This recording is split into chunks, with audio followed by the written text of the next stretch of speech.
అందరికీ నమస్కారం. నేను మీ హేమా సుబ్రహ్మణ్యన్. హోమ్ కుకింగ్ తెలుగుకి స్వాగతం. మన అందరి ఇళ్లల్లో ఎప్పటికప్పుడు అన్నం ఎక్స్ట్రా మిగిలిపోవడం అనేది చాలా కామన్ కదా. అందుకే నేను ఈ రోజు అలా మిగిలిపోయిన అన్నంతో ఒక ఇంట్రెస్టింగ్ దోశ రెసిపీ చూపించబోతున్నాను. ఈ దోశలు మెత్తగా స్పాంజ్ లా భలే ఉంటాయండి. సో ఇంకెందుకు ఆలస్యం, వెంటనే ఇది ఎలా చేయాలో ఇప్పుడు మనం చూద్దాం. దోశ పిండి చేయడానికి కావాల్సిన పదార్థాలు అన్నీ నేనిక్కడ రెడీగా ఉంచాను. ముందుగా ఒక మిక్సర్ జార్ లో 3/4 కప్పంత బొంబాయి రవ్వ తీసుకుంటున్నాను. దీన్ని మెత్తటి పొడి పట్టాలి.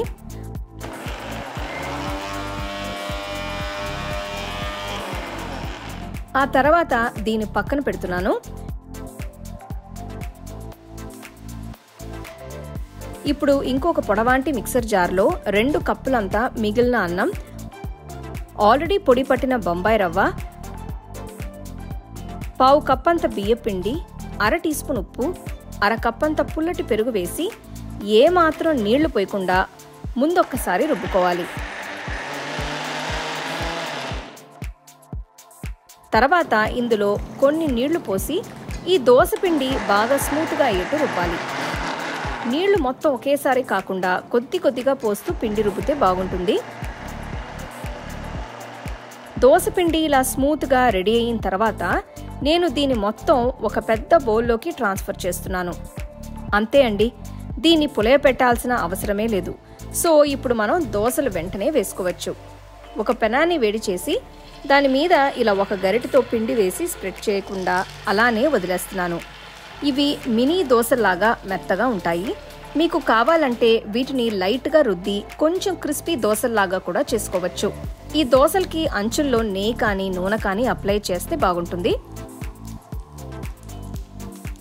ఇవి ఒకవైపు బాగా కాలిన తర్వాత రెండో వైపుకి తిప్పి ఇలా కాల్చాలి. చూస్తున్నారు కదా, ఈ దోశలు 2 వైపులా కూడా ఇలా చక్కగా కాలిన తర్వాత బయటికి తీసేసి వేడిగా సర్వ్ చేసుకోవచ్చు. సో నెక్స్ట్ టైం ఎప్పుడైనా అన్నం బాగా మిగిలిపోతే అసలు కంగారు పడకుండా నెక్స్ట్ డే మార్నింగ్ టిఫిన్కి ఇలాంటి సాఫ్ట్ దోశలు వేసి పెట్టండి. అందరూ చాలా ఎంజాయ్ చేస్తూ తింటారు. ఇది చాలా ఈజీగా చేసుకునే ఇన్స్టెంట్ దోశ అండి. ఈ దోశ పిండి మీకు ఫ్రిడ్జ్లో కనీసం 2 రోజుల పాటు నిలవ ఉంటుంది. సో తప్పకుండా ఈ రెసిపీని ట్రై చేసి చూడండి. అలాగే నా వీడియోస్ అన్నిటినీ మీరు మిస్ అవ్వకుండా చూడాలంటే హోమ్ కుకింగ్ తెలుగు ఛానల్ని లైక్ చేసి, షేర్ చేసి, సబ్స్క్రైబ్ చేయండి. The second edition of our home cooking book is now available on our website 21frames.in.